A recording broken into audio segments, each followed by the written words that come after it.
السلام عليكم ورحمة الله وبركاته. اللهم صل وسلم وبارك على سيدنا محمد.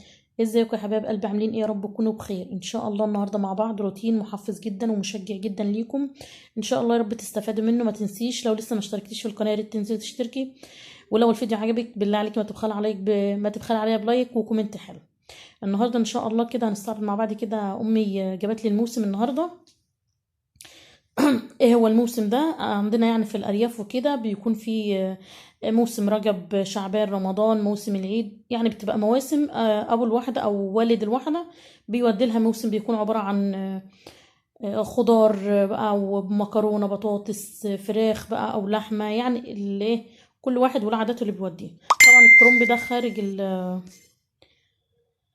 خارج الموسم. لا، ده كانت عمتي جايبه لها وانا خدته كده علشان احشيه النهارده. يعني في واحده كده بايظه، مش يعني الورق اللي على الوش كده بايظ، فهاخد الورق النضيف، لكن التانية دي نضيفه وكويسه، فدي هاخد منها الورقتين النضاف والباقي ايه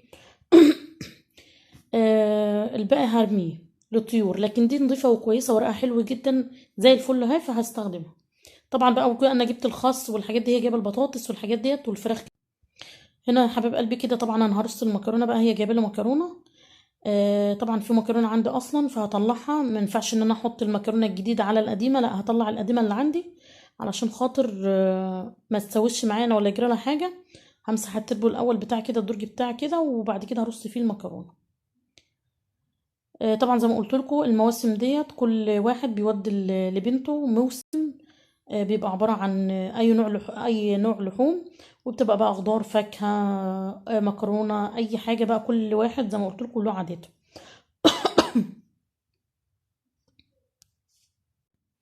خلاص يا حبايب قلبي كده أنا رصيت الدرج وخلاص أهو التربو. طبعا الفراخ أهي، هي جايبة لي الفراخ أهي. طبعا 3 مواسم على بعض، الفراخ دي مش موسم واحد، لا دي 3 مواسم.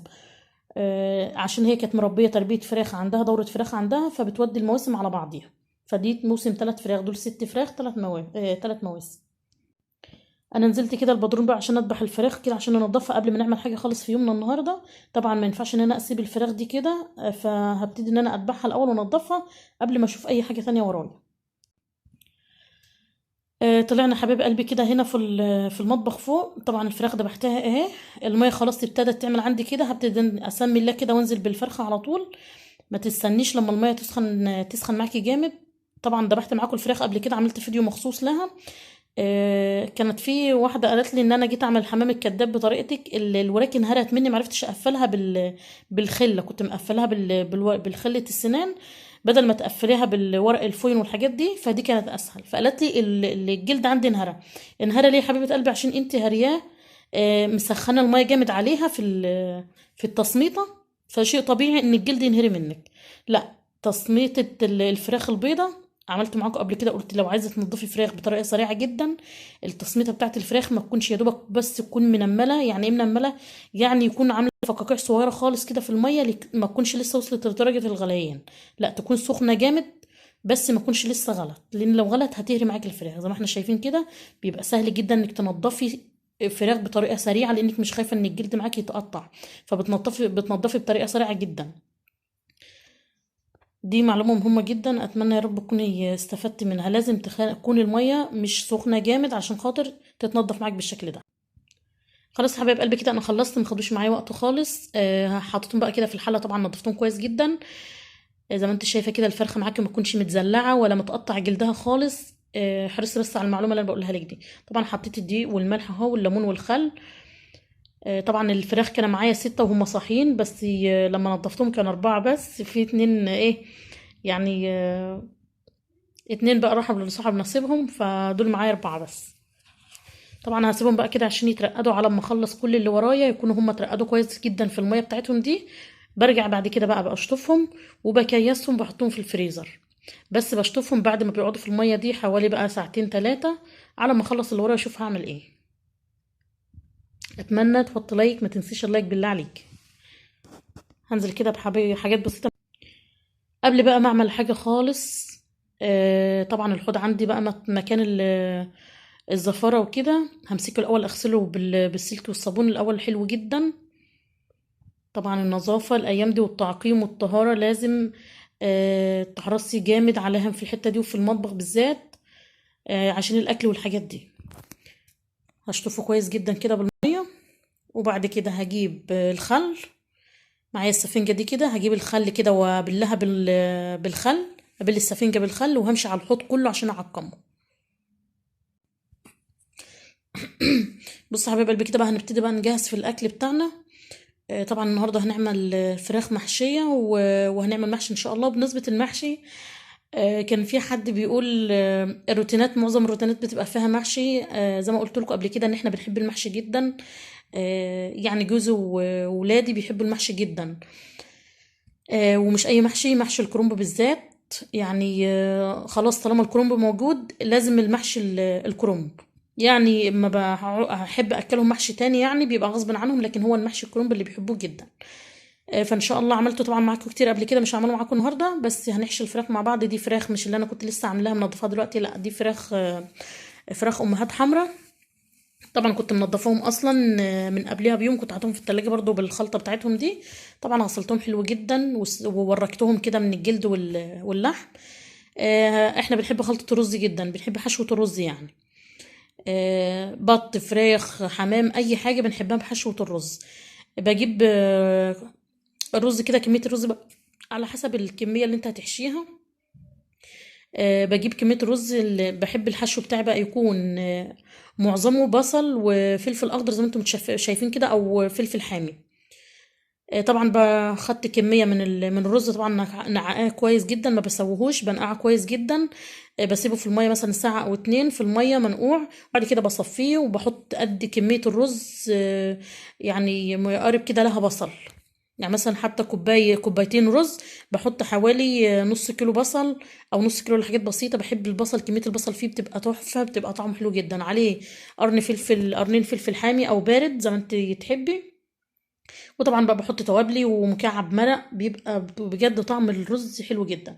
طبعا حشيت الفراخ وكتفتها زي ما انتوا شفتوها كده. جيت هنا على الميه بتاعتي حطيت فلفل وبصل وطماطم، ولا قراوره حبهان بقى بتنكهي الشوربه اللي انت عايزه بطعم الشوربه اللي انت عايزاه. اللهم صل على سيدنا محمد. المهم ان ايه، بتنكيها وبتسيبها لما تغلي، وبعد كده بتنزلي بالفراخ وبتحطي طبعا الملح بتاعك وبتظبطيه. هنيجي هنا كده، كان في حد شاف الكيكه اللي انا كنت عملتها معاكم قبل كده على القناه، اللي هي بالكريم كراميل، عجبته جدا. واحده جارتي يعني فقصدتني ان انا اعمل لها واحده. بصراحه ما رضيتش ازعلها، فقلت اعملها لها بقى النهارده كده معاكم. طبعا هي جايبه له كل حاجه اهي، الدقيق والبودر واللبن والزيت وكل حاجه، طبعا جايبها لها في الصينيه زي ما انتم شايفين كده. فهعملها لها برضو ما فيش مشكله، هعملها معاكم كده. طبعا انا عاملاها بالتفاصيل، اللي عايز يشوفها بالتفاصيل يروح على الفيديو موجود على القناه. بس عشان ما اطولش عليكم الفيديو، يعني خدت الموضوع كده ايه، سريع. لكن اللي عايز يشوف الكيكه دي بالتفاصيل على الفيديو على القناه، في الفيديو شرحه فيها كل حاجه. على فكره كيكه طعمها تحفه، حلوه جدا جدا، حاجه كده بتبقى زي الجاتوه. ف لو محتاجين تشوفوا الوصفه بالتفاصيل، رجعوا لها على الفيديو، هتلاقوها على القناه. انا عاملاها من فتره قصيره يعني، مش هتوه ولا حاجه. بس بجد بتبقى طعمها حلو جدا. كيكه كده حاجه زي الجاتوه كده، فظيعه. خلصتها وادخلها الفرن وكده جاهزه معايا.